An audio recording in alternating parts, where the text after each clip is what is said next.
Bonjour tout le monde, c'est Jade, donc on se retrouve pour un nouveau tuto de Fimo et ce sera pour vous apprendre à réaliser un macaron qui m'a été pas mal demandé, donc je vais essayer de faire de la Fimo. Bon, c'est exceptionnel parce que là vraiment ça m'arrange pas trop avec mon histoire de téléphone, c'est pas très pratique, mais après je vais essayer de faire au mieux. Donc au niveau des couleurs, donc pour faire ce macaron là, moi j'ai pris du blanc, donc blanc j'aime pas trop, mais bon, on est un peu obligé en général pour l'intérieur. Après vous pouvez prendre une autre couleur, hein, c'est pas obligé. Et du rose pour moi, donc du numéro 22 et du numéro 0. Après, donc au niveau du matériel, vous aurez besoin d'un cutter pour couper la pâte. Vous pouvez prendre un couteau hein, si vous avez vraiment rien d'autre. Après, c'est pas super pratique. C'est vrai que c'est mieux d'avoir un petit peu de matériel. Il y a aussi le cutter de précision. Moi, je l'avais pas au début, c'est pas indispensable. Mais après, vous pouvez l'acheter. Donc moi, je l'avais trouvé chez Carrefour pour 2,50 €. Vous pouvez aussi le trouver dans des magasins de bricolage. Par contre, c'est beaucoup plus cher. Hein. Voilà. Puis après, vous aurez donc besoin d'un petit cure-dent. Donc ça, c'est bien sûr pour gratter les parties extérieures et donner un petit effet réaliste sur le macaron. Une tige à œil, éventuellement, si vous voulez faire un bijou pour insérer à l'intérieur du macaron. Voilà, donc ça, c'est du matériel de bijoux. Et puis après, moi, je vais utiliser donc des petits bouchons de produits de cosmétiques pour faire les emporte-pièces. Mais vous pouvez aussi très bien faire un petit rond, l'écraser et ce sera pareil, c'est juste pour avoir la même taille. Et après, bon, je vais utiliser donc toujours un produit de cosmétique pour rouler la pâte parce que je n'ai pas de rouleau. Mais c'est vrai qu'à l'avenir, je penserai à en acheter un.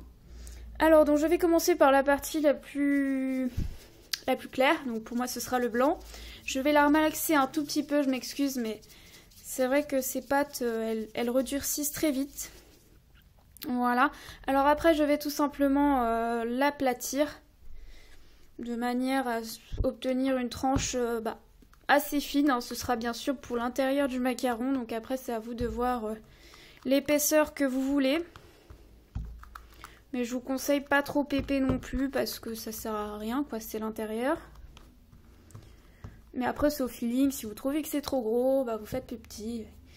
Alors moi, du coup, j'ai pris deux emporte-pièces. Un de 2 cm. Enfin, c'est pas des emporte-pièces, hein, c'est des bouchons. Et un de 1,8 qui rentre juste à l'intérieur. Pour prendre un plus petit. Donc après, je rentre dans ma pâte que j'ai aplatie avec mon rouleau. Voilà, donc moi, ça marche pas trop. Visiblement, là. Je vais tirer la pâte comme ça. Du coup, ça reste coincé. Bon, ça, c'est juste pour faire la taille. Hein. Après, en général, on refait une petite boule et puis on la réécrase. Enfin, voilà. Par contre, je pense qu'elle va être un petit peu trop, trop épaisse. Donc, je vais renlever tout simplement de la pâte.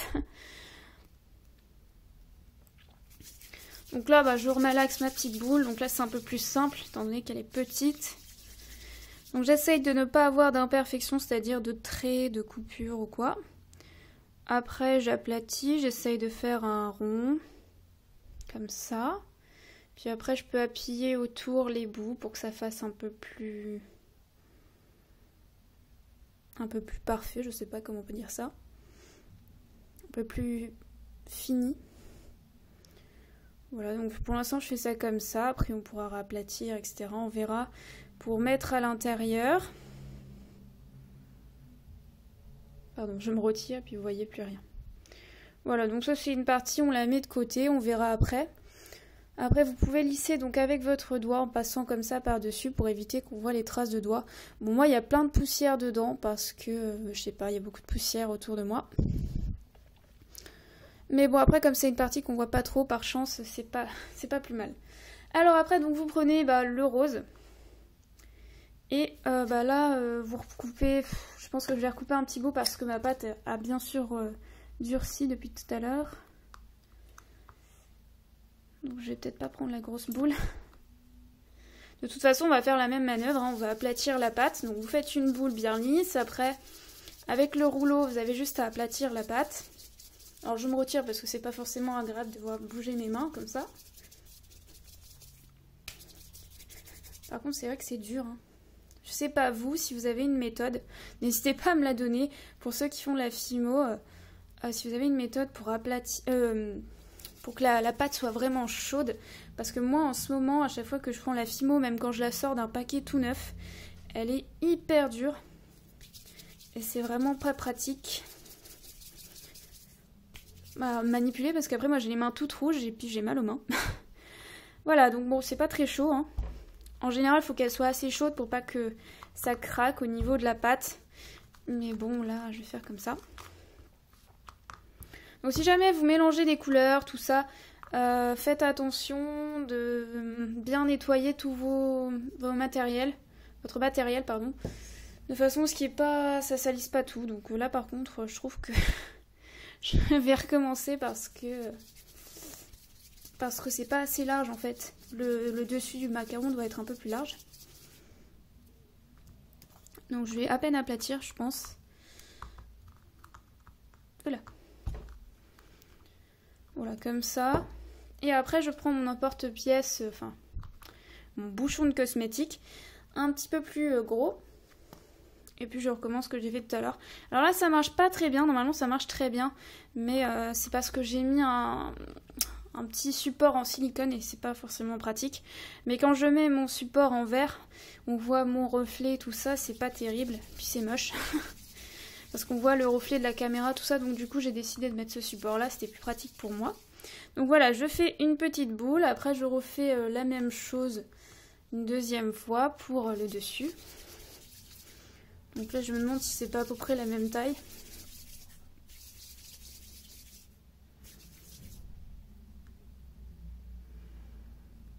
Bon, c'est à peine plus gros. Du coup, je vais retirer un petit bout. Voilà, bon là, ça m'évite de réutiliser l'emporte-pièce. Après, vous pouvez faire ça avec l'emporte-pièce. Si vous avez d'ailleurs des emporte-pièces, moi je n'en ai pas pour l'instant. Voilà, donc je fais deux petites boules à peu près les mêmes. Alors après la boule, vous allez l'aplatir et vous allez essayer de faire un tout petit sorte de dôme. Hein.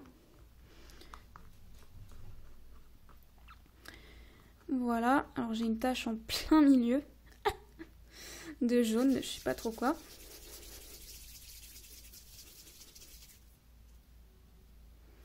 Donc du coup je recommence. Voilà, donc vous voyez, c'est pas très pratique pour moi parce que j'aime pas trop quand vous devez attendre et tout ça pour le tuto.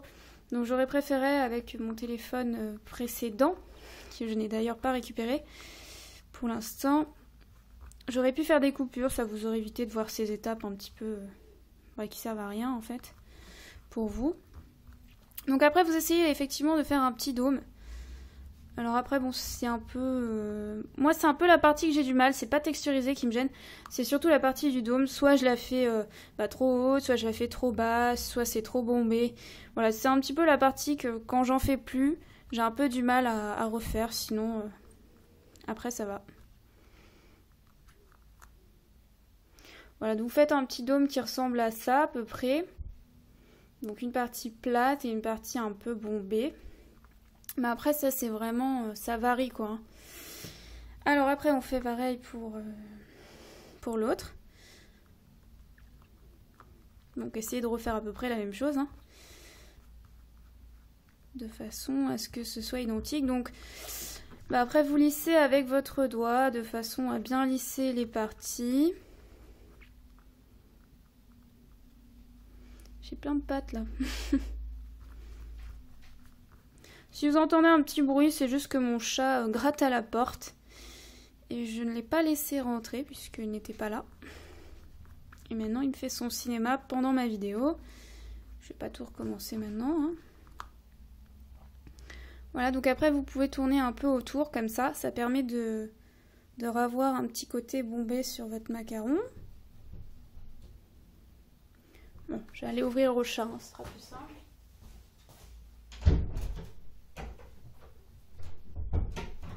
Voilà, sinon il va pas me lâcher de tout le tuto. Et après, donc je prends un petit cure-dent. Et en fait, je vais partir donc à peu près à ce niveau-là. Et je vais descendre vers le bas. Pour gratter les parties un peu vers l'extérieur. Donc si vous avez des morceaux qui se détachent, vous les recollez. Hein. Donc après, vous devez obtenir une partie un peu grattée comme ça. Alors ça peut peut-être vous paraître dur au début, je sais pas. Moi ça va, je trouve pas que c'est le plus dur. Comme je vous disais, c'est plutôt, pour moi c'est plutôt le dôme. Que parfois je sais pas super bien, du coup ça fait moins réaliste. Bon, déjà que je suis pas une experte en ce qui concerne le réalisme en Fimo. Je fais un peu comme je peux et puis après si ça y ressemble vraiment à ce que je voulais faire c'est bien. Mais si c'est pas le cas tant pis. Hein.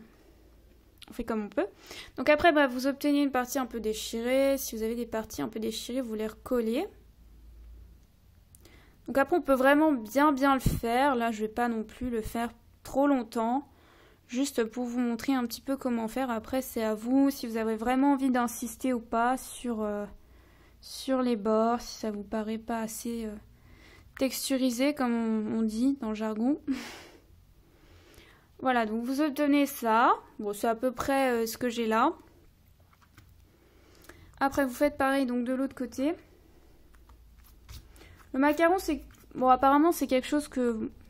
C'est une création qu'on trouve assez simple en général. C'est vrai que c'est pas la création la plus dure que j'ai faite.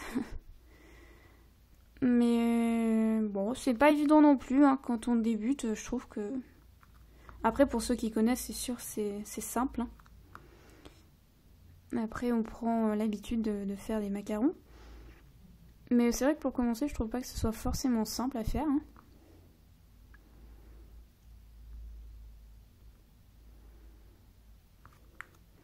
Voilà, donc là, j'ai pas mal de parties déchirées. Après, je m'excuse, hein, je ne peux pas faire de macro du tout. Et puis là, en plus, je tourne le soir, donc la lumière n'est pas excellente.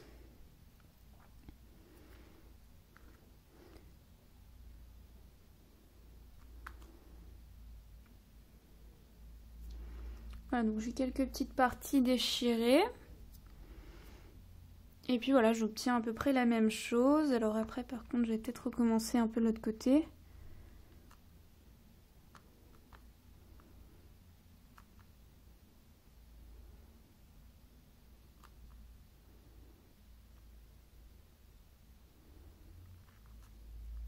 Vous pouvez aussi appuyer avec votre cure-dent et faire des petits trous. C'est aussi une autre méthode hein, pour pour texturiser le macaron. Voilà, bon après je trouve que c'est pas parfait parce que j'ai pas trop exagéré la chose. Mais on peut faire ça 2-3 fois autour, ce qui permet que ce soit vraiment bien texturisé comme je vous l'ai dit. Hein. Voilà, donc je vais pas trop rentrer dans les détails non plus. C'était surtout pour vous montrer comment faire. Donc là, j'ai pas trop mal réussi la partie dôme. Alors après, je vais essayer de rentrer cette partie-là à l'intérieur.